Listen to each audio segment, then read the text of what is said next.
Milá Sonia, dnes ti pred Bohom, pred našimi rodinami a priateľmi sľubujem, že ti budem verný v radosti, v ťažkostiach, v zdraví aj chorobe.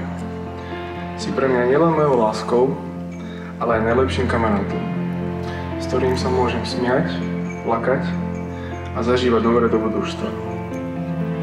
Sľubujem, že ťa budem milovať, chrániť a stáť pri tebe po všetky dni môjho života.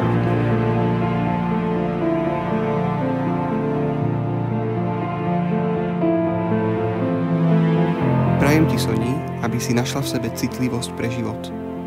Aby tvoje srdce bolo mäkké. Prajem ti, aby si zanechávala stopy po Bohu všade, kam pôjdeš. A aby si v Bohu nachádzala svojho najbližšieho priateľa.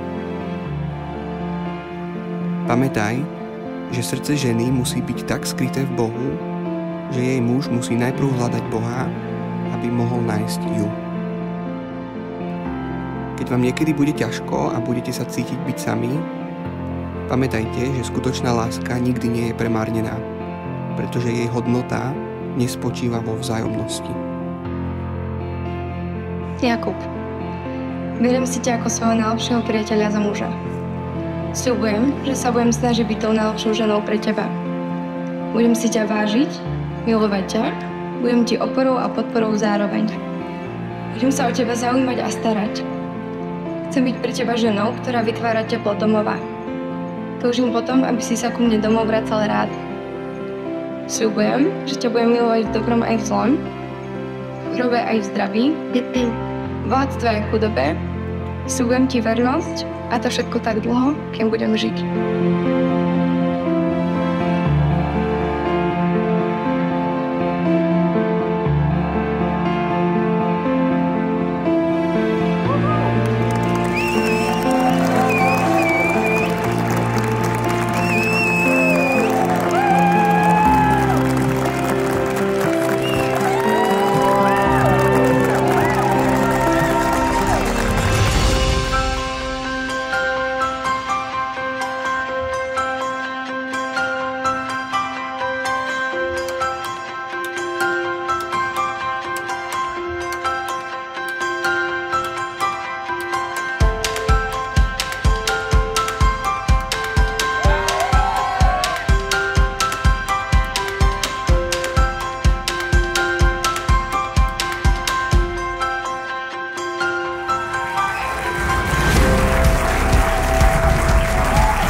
Oficiálne ťa vítam v našej rodine.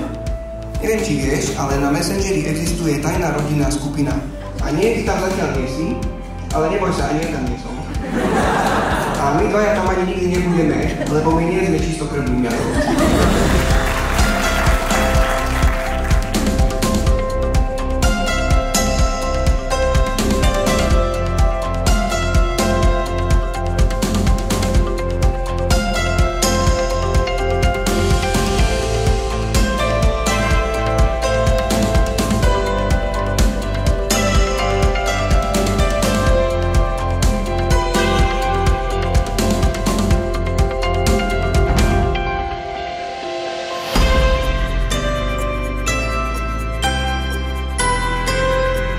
Mama, ďakujem ti z celého srdca za tvoju obetavosť. Si silná žena, ktorá sa nikdy nevzdáva a ak niekto potrebuje pomôcť, vie, že sa môže obrátiť práve na teba. Oco, to, čo si ma naučil, mi dnes veľmi pomáha a viem, že z toho čerpám každý deň. Mami, oci, tak veľmi vás ľúbim. Vždy som vedela, že sme bohatí.